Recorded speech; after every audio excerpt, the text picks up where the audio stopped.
Hello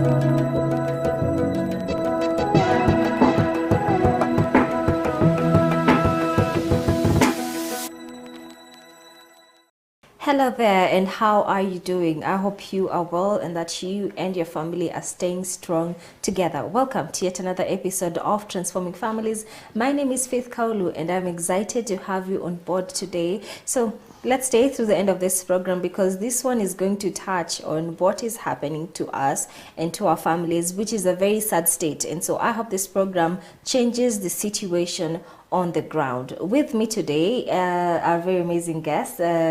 Close to me is Reverend Edward Karanja, who's a minister with the Presbyterian Church of East Africa, PCEA, as well as a marriage and family therapist. Karibu sana, Reverend. Thank you very much, Faith, and thank you very much, viewers. As we always say here at Transforming Families program, we say stable families for a stable society. Stay in here and please pass this information and knowledge to someone else. Sure thing. Another very far end is Professor Catherine Gashudha, who is the director of the Kenya Institute of Business and Counseling Studies, as well as a counseling psychologist. Karibu sana, Prof, to today's program. Thank you so much, Faith. It is always a pressure to build capacity in families. Yeah. All right. And you have been very key people to this program and to Transforming Families as well. So thank you so much for that. Today, I want us to talk about the rising number of homicide cases in Kenya. A lot of research has been done and investigation, and majorly it has been linked with the pandemic, and how we are in very stressful times. But I want this to reduce.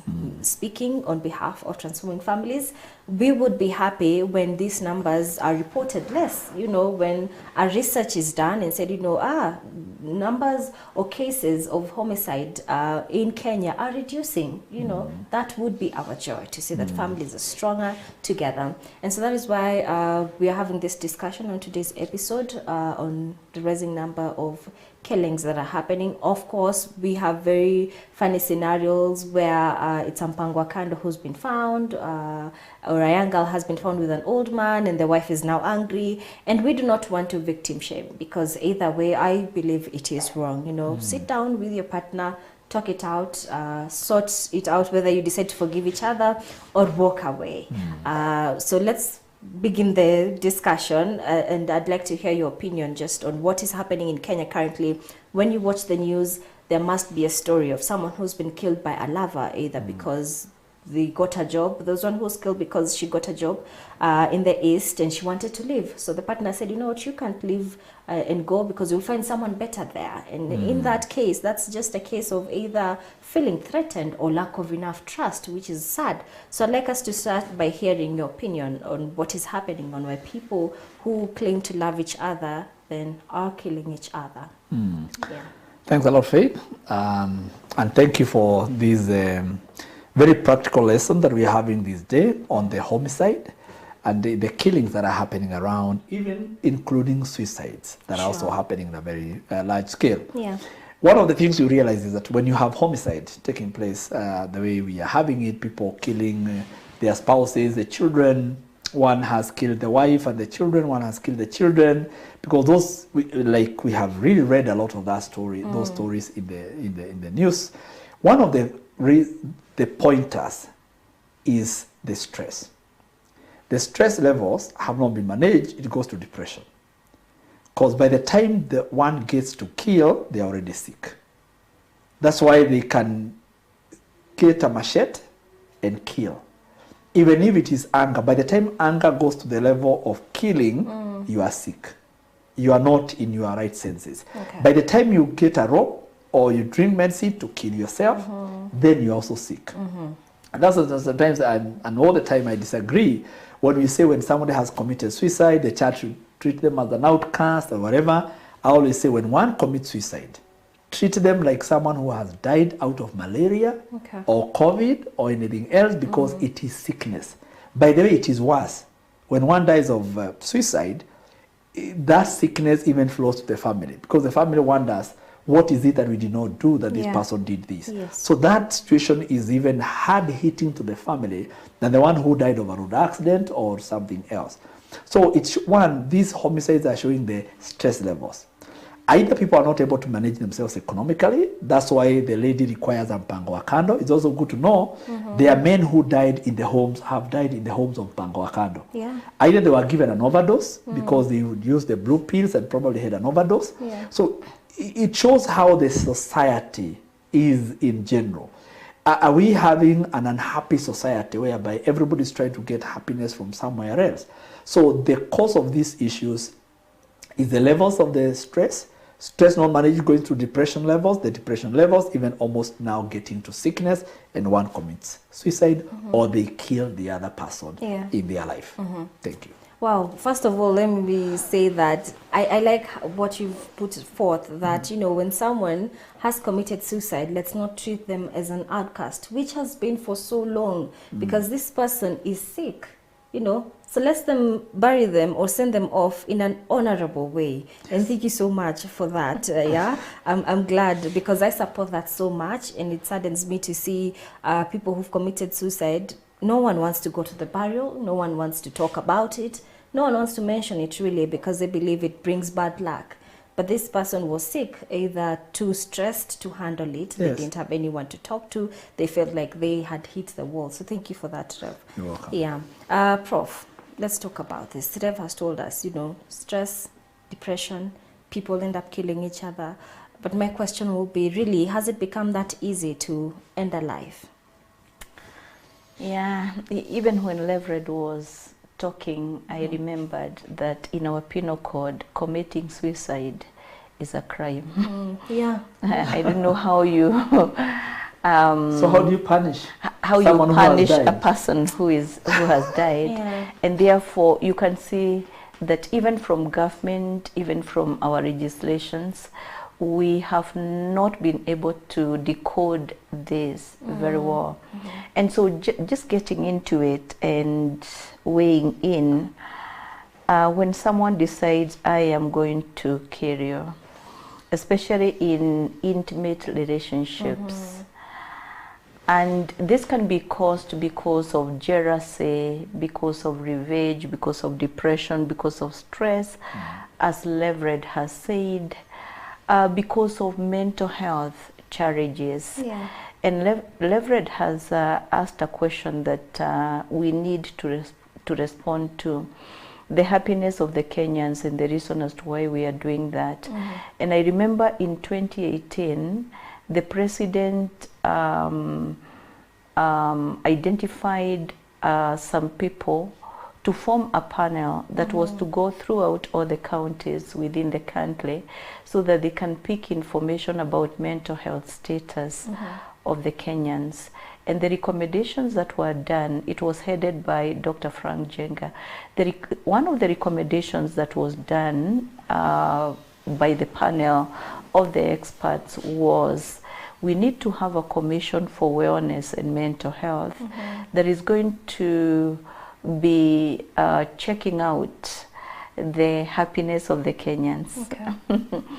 So Kenyans are rated very highly in terms of unhappiness. We rate between 127 out of like 100, almost 180 countries that will be put in a sample. And that means that in terms of unhappiness and happiness, there is something that we need to do about that. Because then when one gets irritated, when one gets frustrated, what do? They feel like, I need to kill myself, or I need to commit suicide, or I need to kill another person. What makes that to happen? For me, I look at our political class and I wonder whether they know what they are doing to us. As they shout, they insult, they threaten, they do whatever they are doing, and they are adults. I don't know whether they are aware that they put into the minds of the Kenyans that they can easily kill and do things that will hurt others. So our society is very, very toxic. And politicians need to confess their sins for what they have done to this country. Because why are we committing suicide more and homicide more, much more than we did before? Kenya has been having a preference of 323 suicides yearly. Now, we were told by DCI the other day that we had 523 people who killed themselves between the month of March and the month of June. You can imagine what we are talking about in terms of figures. Yeah. And therefore, when we look at people and we are thinking, what would cause a person to kill another? What would cause a person to kill a child? We call it suicide. What would make one to commit suicide? What would make Waroinge to kill so many members of the family? And what would make a spouse have sex with a wife and kill her? You are not able to understand that kind of thinking. Yeah. But violation and violence has been very rampant in our country. And people somehow do not have the methods of dealing with conflicts. They do not know how to handle different opinions. They do not know how to handle they have been cheated. Because if someone has cheated on you, why don't you allow her to go and go very far? Or him to go and go very far? Because this person that one is killing is a brother to somebody. It's a father to your children maybe. Or a mother to your children. She is a friend to many. Why would you want to rob people, someone they love and care for? If you have gone to a point that you're feeling, this person, I don't need her anymore, or I don't need him anymore, it is important for you to know they are needed by others. There are others who would not see that woman as a prostitute or that man as a prostitute, will see them as a loved son or a loved daughter. When we have a global perspective of things or our own experiences, we are going to be very careful in killing another person. Because people who kill others, they do not see how they are going to make other people suffer because of their very act. Meaning that we are very myopic when we do that. But again, this myopic person is myopic because they are very sick. For one to care, then you might be intoxicated, or you might be very, very sick in terms of one's mental health. And therefore, it's something that we need to look into and see what we need to do. And what we need to do, what we are now doing, is part of what we need to do. Educate people, help people to appreciate that you don't have to kill. You can allow a person who is annoying you to go scot-free. To walk away. Yes. And end the relationship there. You know, leaving them alive and well and healthy without feeling that you're in control of them. Even if you have invested emotionally, let them go and let them be. And both of you have mentioned, you wanted to add on something. I would want to say, it's very easy to say let go. But it's very painful. Like you said, you have invested emotionally. I would say it's important for anger management. If you feel hurt, your spouse is cheating on you, your child is cheating on you, you have felt somebody has done bad thing, a brother, a sister, amekurusha shamba, you know, a family inheritance they have taken, because that is happening a lot now, even concerning inheritances in home. And by the way, it's never yours, it was your father's, it was your mother's, it's never yours. If you feel you have challenges with it, I would always say it is important for you to work on your anger. And if you're feeling angry, thank God the person is far away from you. Go talk to someone. I always say in this program, Transforming Families, talk to someone. Like when you say, you know, as we introduce the problem, let us come and talk about family. The moment you talk, it starts healing you. You may be so angry, you want to kill that person. The moment you talk, it helps you to start realizing, by the way, killing them, I'll be in worse trouble than having them alive. But the moment you are alone, now fikirie, the only medicine and cure to this person ni akufe aziku, na nitahakikisha amekufa kabisa, certified dead. After they die, you are like, what have I done? Why did I kill them? Reality dawns. Reality dawns.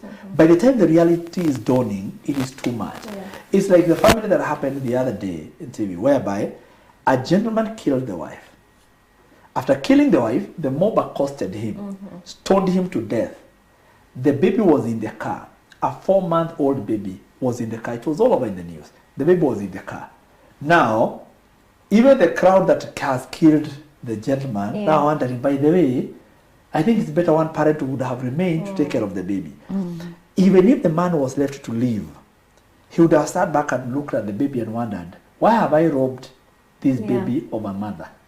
Not like what Prof was saying. Who will breastfeed this baby? Aende anunue maziwa ya nani na nini aanze kujiuliza, what have I done? That's what I'm saying. Before you take that action, sit back. Anger management is very important. Yeah. And then talk to someone else.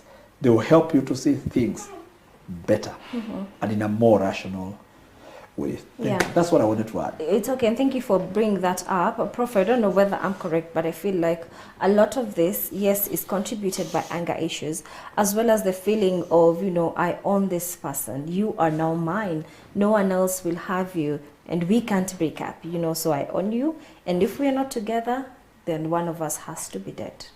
Yeah, it's a very irrational thing.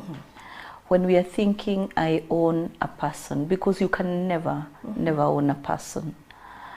Yes, you can marry the person, but to the extent of owning the person, that now you have gone to another level altogether. Yeah.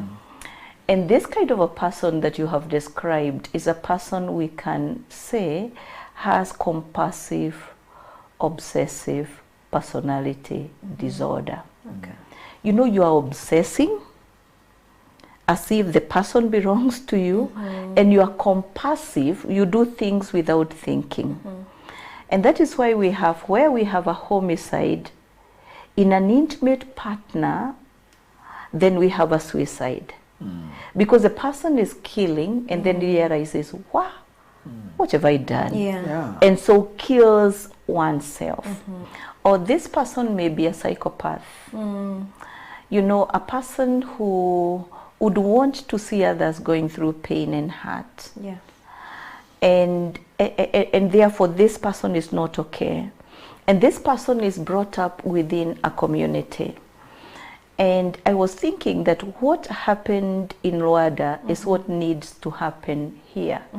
That the Kenyans have gone through so much trauma, and they have gotten to a point they are very cold in the inside. Okay. Not because of even what is happening in the marriage, but because someone has been traumatized, vicarious traumatization, as they have been growing up, seeing what is happening and the stresses that I was talking about before, the political stresses. Because what is happening in Laikipia?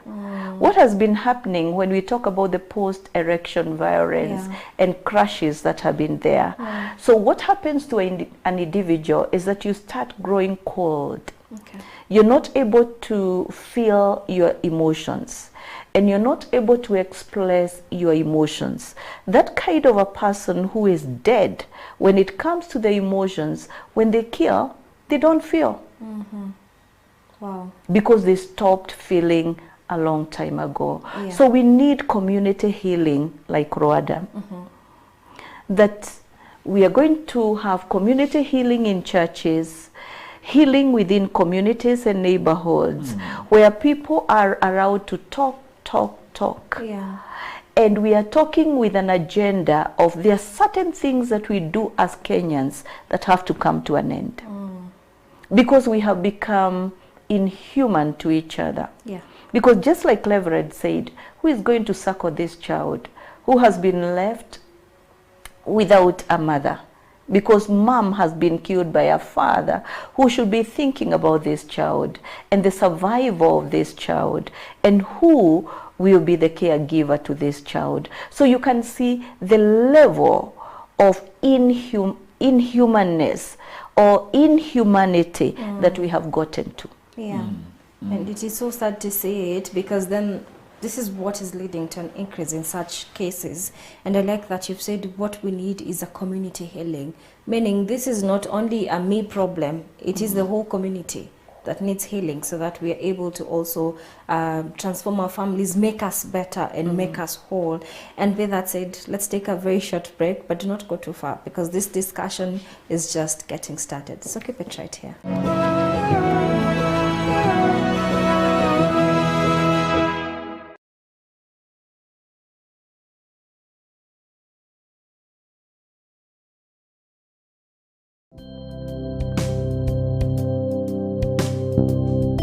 Kwenye makala ya jukwaa la moderator. Tunapojiweka mbele katika mambo yote tunayofanya, huwa tumeenda kinyume na matakwa ya Mwenyezi Mungu. Hasira moja iliyokuwa na Mungu ni kuhusu watu wanaojipenda. Kazi ya Mungu inapaswa kupewa kipaumbele. Hivyo kuna uwezekano ya kwamba tukisikiza ushauri wa Mungu kwa njia inayofaa, tutakuwa sawa kwake, sababu Mungu ana rehema na anatupenda. Jiunge na moderator wa kanisa la PCA Mchungaji Thegu Mutahi kwa mahubiri, mafunzo na ufafanuzi wa masuala ibuka nchini, kila Jumapili ya kwanza ya kila mwezi saa 1:30 jioni. Hapa KAK TV. Tafakari njia zako.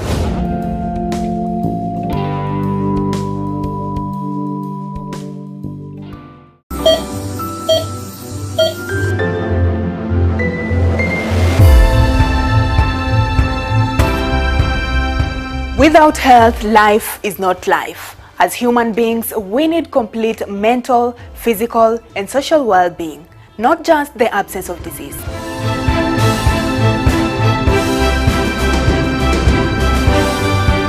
Regardless of what disease, condition, health system status, or information gap, we are here not just to convey or state, but to explain and break it down in the most basic way, for your health is key and it matters.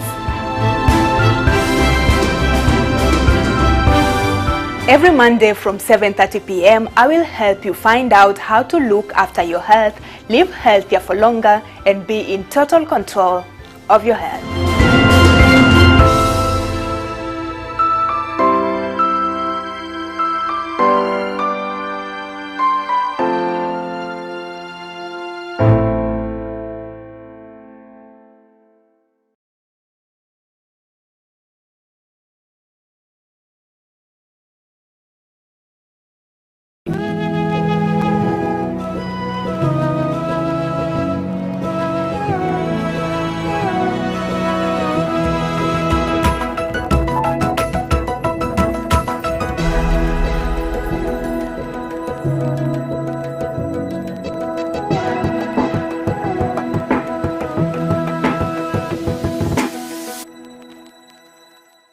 Welcome back, and thank you so much for keeping it right here. Today we are talking about, how to bring wholeness in our families and how to reduce the number of homicide cases, suicide cases that we're experiencing every day. And right before the break, Prof had mentioned that this is a society issue, a whole community issue, and that the community needs healing as a whole. And I really liked that. Now, Rev, I want us to look at something which is, I don't want to say silly really, but people say when you are so angry that you have the thought of killing someone, then you have been possessed. Let's stop blaming psychology and saying they are stressed or they feel hurt. This is someone who has been possessed and they need prayer. Deliverance. Yes, so let's talk about that. Thank you very much, Faith. I like that, the way you have put it, that, when one has, you are angry, you feel like you want to kill, and people say it's an obsession and you need deliverance. Of course, you cannot dismiss that, the fact that you can be spiritually obsessed. But on the bigger end, you need counseling. Okay. What you require more is to be listened to, because the moment you are angry and you want to kill and you kneel down and I pray for you for deliverance and I leave you, I haven't helped you. Because The reasons that were making you angry, we have not explored them. Yeah. You have not been able to face yourself. Because by doing therapy, I sit back and I help you to look at yourself so that you can see, why was I angry? Why did I want to kill? Why do I want to be? So you have been able to look at yourself. But the moment you come to church, you come, all those people that are, feel like they're angry and they want to kill, come. And I pray for you and I deliver you. Yeah. The reasons as to why you wanted to kill and you are angry have not been answered. Sure. It's like the way, for example, like Prof has said, in this country, we have political clashes. We have post-election violence, clashes in this country, post-election violence. And we kill each other. We burn each other's business down. In Kilgoris, you'll have those people having their houses torched down. You go to Olmaran in Laikipia. We have people who lost property in Kisauni, in Mombasa, when we had bad tribal clashes, in Kisumu, in Eldoret, in Nakuru, in Naivasha. We have a family in Naivasha that got burned up and all that. Then, we don't give these people a chance to talk and say what is happening to them. They are unhappy. Every time one walks around and they see a mark on their hand, they remember the reason why I have this mark is because of so and so. So politically, and I don't know why we have politicians in the world, and especially why we have politicians in this country. Yeah. Politicians will sit around, agree on a table, they eat, they drink, they are friends. The moment they disagree on that table, and there's a disagreement, and it is Professor Catherine, it is me, it is you, Faith. And we sit on this table, we are trying to share. When you become a president, what do I get? And we agree. When we disagree with you, and me here, because I am a Luo, and we disagree, the two of you guys seem to be sharing more than me, I run back to my community. And I tell my community, Waluo tunamalizwa. Waluo tunamalizwa. But in the actual sense, it has nothing to do with the Luos. Yes. It is because I did not get what I wanted. When you sit around here and you're a Kikuyu, and then you don't get what you wanted, what do? You rush back to the community and say, Wakikuyu tunamalizwa. Wakikuyu tusikubali, watu wa mlima tushikane. Yeah. It has nothing to do with the mlima. It has everything to do with you. As an individual. As an individual. So this, the society, the bitter people, we have them. Mtu wa bodaboda amepitia upande mbaya wa barabara, amegongwa na gari, ama hata amegonga gari. Watu wa boda wote wanakuja wamesurround gari, wanataka kuichoma. So the owner of the car even walks out and he's being harassed. What is my mistake here? That unhappiness in the community needs to be explored. Okay. And we need to look into it. So even as we talk about the obsession and the delivering the person, getting the demons out, please viewers, let's not blame the devil even where he is not. Let's take our personal responsibility. Excuses of the devil, I say, excuses are the foundations of failures. Take responsibility over your actions. Okay. Take responsibility. And even as much as we are looking at the problem, let's be practical now and look as well as at the solutions. We've talked about let the person walk away, and Rev mentioned that it is not easy. It is difficult. You've trusted this person, you have invested emotionally, financially, you have made such beautiful memories, and then you walk in on them with someone else in bed. So let's not be practical, Prof. What would be the best way to handle such a situation other than taking a knife and stabbing whoever you want to stab because of anger, because of you're feeling betrayed? Yeah. One of the things that needs to happen that does not happen when people are angry and frustrated and stressed is to call yourself to a meeting and reflect on, after I have killed, so what? What are the outcomes? I'm going to be in jail for the rest of my life. I might be killed also because of the same. I am... My family has become shame-based. If I do it, a label, they may not be able to remove it after I have done that, because this is a family of murderers. We were talking about family honor another time, some episodes I think gone. And family honor is very key. And so when one is doing reflections, you need to ask yourself, do I want to put a label on my family that will never go away? So that self-reflection and calling yourself for a meeting is key.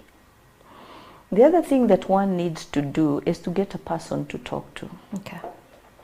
Get a sober person to talk to, so that you can be able to tell it all as it is. And that person is going to help you, even if they are not professionals, to help you to be able to think light. Because if you say, I want to go and kill, many people will say, don't try to do that, unless this is another sick person. Because you can talk about it with another psychopath. Another psychopath, you say, can I come and help you? Please, I will get you the knife. But a sober person, an objective person, will say, wait a minute, have you thought about it very clearly? Have you seen the consequences of that? Is it the only alternative that you have given the situation that you're going through? So when we talk to other people, we become sane. The insanity that we were having, the insanity that Lefred will cast out is not there anymore. The other thing that we can do is to get to the person and agree on the person that we are going to separate. Okay. This again is difficult because this is a person who is feeling, I have been cheated, I have been betrayed. Meaning, for this person to go and tell the person, let's separate, we don't have to be together, I don't have to kill you, this person needs to address himself first. And once you have addressed your anger, once you have addressed your bitterness and all the other emotions that you may be having, then you can be able to say, you know what? You're the mother of my children, I respect you. You're the father of my children, I respect you. I may not respect you as a marriage partner because you have hurt me, but as the mother of my own children, as the father of my children, I respect you. In the 20th century and before that, parents could sacrifice so much for the children. We have come to an era where our needs as parents have become more important than the needs of our children. This is a very perverted perspective to family life. You who gave birth to children, to nurture them, to take care of them. We need to turn around, a 360 turnaround, so that we can ask ourselves, do we have responsibility to our children, to our families, to our communities, to our nation, to our God, to ourselves? Do we really? And what has happened? So there are many things that people can do, plus what Lefred has kept on saying, seek a psychologist who can take you through the journey of self-discovery, of healing, so that you don't have to kill. That counselor will listen to you. That counselor is not going to be judgmental to you. That counselor is going to tell you, let's see how you can handle your emotions so that we can make decisions that are sober for the benefit of all. Who are the significant persons and who are the institutions that you'd want to save and care for? After we talk about your emotions and how injured your emotions are, we'll be able to see how we save all the people that needs to be saved, the embarrassment into the future, you yourself, that you need a life that is worthy living. So there is a lot that can be done. Yes, Lefred. I just wanted to mention something, and thank you, Prof. That's quite in-depth, and that's how it is. But there's a question you posted that I want to almost answer directly. You say you have invested in this person. And I want to be a little bit practical. And you said, Faith, you walk into the house and you find your husband in bed with another woman. At that moment, the time to seek a counselor, the time to even go for a psychologist, it is not there. The irrational thing is to almost kill. I want to talk here like a counselor. I don't want to be judgmental. For you who is cheating, please don't allow yourself to be caught in such a situation. Okay. Because the person may not even reason. You know, the husband has walked into his own home. He has put up the home. He has bought the bed, and he walks to the bedroom and finds you, the wife, in bed with another man. Before he thinks of prayers, before he thinks of the pastor casting out the demon in him, or seeing a counselor, you are dead. You know, the practical thing is that he either might grab the stool next to him, or a knife, or whatever, and kill him. Or a fight ensures, and it can be very bad. So if you are in that mode, or you're in that thought, remember, where are you? Be more reasonable. You cannot do such things in that home. If you are a man, do not even think of cheating your wife in your own house. You have taken another woman, you have taken to the home that is your wife's house, matrimonial home, to their bed. If that lady walks in there, the irrationality in her at that moment, you know, the caliber of madness, a mesna, the chances of causing danger is very high. So I don't want to address now first the person killing. I want to address you being killed. You know, so don't allow yourself to be in a situation for being killed. However, if you survive being killed, the killer, if you survive being killed, now the killer ought, before killing, to put yourself into a meeting. If, for example, you are following up, because there are people who follow up on their spouses, you think your wife is cheating, you think your husband is cheating, you think whoever is cheating in my life, and so you start following them. You track them, you track their car, you track with the phone call, mahali iko. I will say this to you, because finally you will end up killing. Please do not put yourself in a place of pain deliberately. Okay. Don't.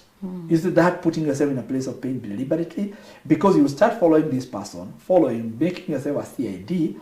What are you looking for? You are looking for being hurt. It's no point of being hurt. That's what I wanted to put in here. Well, Thank you. and thank you for putting it out so well, as well as you, Prof, indeed. Before we conclude today's program, I'd like us to look at how social media has either encouraged such cases, or as well as help in creating awareness or reducing. And even as we're talking about social media, let's look at media in real sense and how we are covering these stories. Every day in the news, there's a story. In a week, you wouldn't miss such a story. You know, could this be also encouraging? Because if I'm watching the news and I've been thinking, I'm tired of my husband, you know, and I see someone has done it, and I think, so I can do it. So is the media also encouraging by airing such stories? It is, because largely media in Kenya is very unregulated. And many a times, because we hardly carry out research, we do not appreciate the way we do our reporting, that it is hyping and giving people ideas on what to do. So that when someone is frustrated and they have come to the end of themselves, they saw and heard and led what somebody did when they were in a similar situation. And this becomes a trigger. I can also do the same. It has been reported, not twice. It has been the order of the day. So I think that the media has been very irresponsible in the reporting, and that people, when they have their own issues and they have their own mental illnesses, they will pick that as a suggestion that they can also do it. But there is also the social media where Leverett is throwing information out there, and people are still seeing, because now we are not talking about the professional media personalities who are giving us news or providing us with information, but careless information that we are throwing to each other. And so even we, as the wananchi here in Kenya, we need to be regulated in terms of what is it that we are spreading, what is it that we are continually passing and sharing to others, so that we can be more responsible. Kenya is ours, and we have families, we have communities, we have neighborhoods to save, And we need to be conscious of how we can become more responsible to each other and how we can be responsible even as citizenry in this country.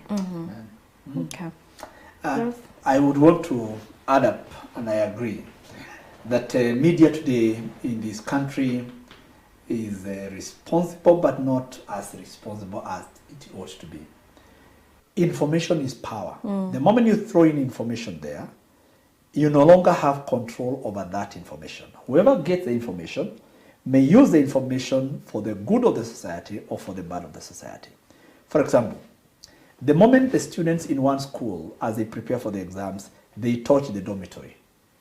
And then the media reports, another school that had issues in a different part of the country realized, so people can torch a school, they torch theirs. But if that information was not put out there in the media, the chances of that other school being banned would have been very rare. On the other hand, when something positive is reported, it influences other people to do it. Unfortunately, good news is never news. So good news is never broadcasted. It's the bad news that gets broadcasted. Like they say, when a dog bites a man, it is not news. But when the man bites a dog, then that is news. So the moment I have issues with my spouse and then I see someone else has killed, that gives me ideas. Like I remember there is a lady, and I don't want to mention names on the media, there's a lady, it was all over in the news. A head teacher was killed by the wife who was a teacher elsewhere. And it was all over in the news. And the way it was planned and the killers and the way they did it. And so in a discussion where we happened to have been in a group counseling thing, and the lady kept on talking, the lady in that group kept on talking about that story and saying, why not for the car because the car got stuck as they went to dispose the body. So that is the reason why they were caught. She was like, I wish that car never got stuck. Kama hiyo gari haingekwama, huyu mama hangeshikwa, amekuwa scot free. And you could tell the way she's giving the details, you're almost wondering, kwani umepata idea ya ile utafanya. So the moment it went out there and the details of the way the murder was planned and the reason why they were caught, you are like, that detail almost becomes power to empower someone else to do the evil. So that was saying, we ought to be very careful on how we report, but the media, the social media has escalated these things more. If it was not being reported as much as it gets reported today, I don't think the issues would be that bad. It's just like the way a politician abuses another one. It is a headline. Somebody else realized, so we can abuse, We have the riots, and we see grown-ups, politicians fighting and throwing stones. The students down there in a school realizes, if the adults can throw stones, why not me? So they also start throwing stones. So information is power. How you relay that information and who is the recipient of that information is very crucial. That's why Prof is saying, we wish we had censored media. But our media is not censored. The information they give is not censored, so they throw any information to anyone out there. Yes. All right. Wow. I hope the right people are listening. And I believe that when we are counted, we'll be found on the right part, and the right side of media, that we are airing this topic and we are looking into solutions and how we can actually help reduce these numbers and heal our community as a whole. Now, the fact that we're having this discussion here means that all hope is not lost. Amen. That change is possible, change can happen, healing can happen, and our community can be whole again. So even as we are having this discussion, here's someone who's having troubles. Could be the spouse is cheating, the spouse is abusive, any other marital problem that could arise, and they're thinking of either causing harm or just a way to revenge and ensure that I have taught this person a lesson because of the pain they're feeling, because of the betrayal. I mean, let's just speak a word of encouragement to them, to just tell our viewers and people who are watching that it is okay to feel hurt. In fact, it is human to feel betrayed. But the good thing is you have the option of walking away and working on yourself and healing the pain, the trauma that you've been through, and still being consciously right with yourself, with the state, with families, with the community as well. Yeah, so let's leave a word of advice to the viewers. Intimate partner killing. I would say when you get to that level when you're very angry with your spouse, stop, reflect, and then make a constructive decision that is life-giving, rather than a decision that is about death. So that changing of the mind, the Bible in Romans 12 and verse 2 talks about changing or refreshing of the mind, so that whatever now we think about is going to be life-giving and not about death. Okay. Amen. Thank you for that relationship whereby you are feeling like I'm so hard pressed, my spouse is abusive, it's a toxic relationship I'm in, and I'm thinking revenge. Please, before you think that revenge, talk to someone else. Pray to God, seek help from somebody else. Because the revenge you are looking for in this person, that revenge may hurt you more than thinking that the revenge is bringing healing to yourself. And sometimes and many times when we hurt others, unless you have a condition, you have a mental condition, when you hurt others, there is a way that pain does not sit very well with you. Along the way, that pain becomes your pain and it really hurts. So before you do it, please talk to someone else so that it can be of help. And then, of course, when someone else is unhappy and in your environment, you also become unhappy. And that's why when you look, and I like this, when you read in the book of Jeremiah, chapter 29, and the Israelites, before they get to verses 11, when they are told, I know the thoughts I'm thinking about you. They are being told by the Lord, if you read from verses 5 down, they're being told, please, and these are the Israelites in Babylonian captivity. They are already in captivity. Wako kwa wenyewe. And it is in that captivity they were singing in Psalms, saying, we are not going to sing the songs of our God here in captivity. Yet in that Jeremiah, they're being told, please, seek the peace of this city, because the peace of this city will be your peace. So hapa ni kwa wenyewe, they are feeling so bad to be here, but God is telling them, hata hapa kwa wenyewe, seek the peace of this place, because when this place is at peace, you are also at peace. So even in that home, as you think about the revenge, remember, when your children and wife or husband are at peace, you're also at peace. When your parents are at peace, you're also at peace. But if you're a child and you're like, I'm going to cause hell in this home. As you cause hell to your parents, that hell has a way of coming to you. Because uko ndani, you're also in part of that hell. I remember, and I have so many stories. One time we were in a matatu, and we were driving in this matatu. It was before the Michuki rules, and the driver of the matatu was very rough. So when we found the police somewhere, because he was driving very fast, one old man in the car, I still remember him, he got out because it was at the roadblock. Okay. The makanga akishuka aende kwa polisi kuwahonga, huyu mzee akashuka na makanga. Akaambia polisi, kuna haki gani mimi nilipe gari alafu niwekele mtu mwingine alibebe? Because baada ya watu wengi walikuwa wamekuwa kiti watu watano kwa hiyo Nissan, plus gari inaenda bio sana. So all the excess wakashukishwa hapo. So naye makanga akasema, na mimi huyu sitambeba. He was coming from Nyeri. Mimi huyu sitambeba. Akasema, mimi nililipia kwa shimo Nyeri. Kwa hivyo mimi siwezi shukishwa. Haunibebi kwa sababu ninipenda, unanibeba kwa sababu nimelipa. So the guy went back to the vehicle. So the driver rode the vehicle very rough. And then this mzee told the driver, endesha tu gari vibaya, hata ukitaka kuangusha angusha, hata wewe uko ndani. Yeah. As if this vehicle crashes, we all crash. We're in it. So when you seek the peace of that other person, that peace becomes yours. Yeah. So before you think of revenge, that revenge may be more painful to you than managing peace or the situation in your particular home. The Lord be with you. Wow, thank you for today's discussion.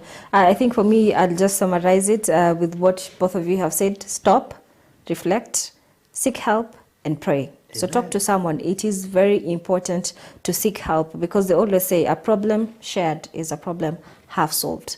With that said, dear viewer, thank you so much for tuning in to today's episode of Transforming Families. Keep sharing the videos. Also, engage us on our social media platforms. Facebook and YouTube is CAC TV Kenya. Do let us know what you'd like us to discuss, and we'll definitely bring it on board in order to ensure that our families are being transformed for the better. My name is Faith Kaulu. Till next time, goodbye.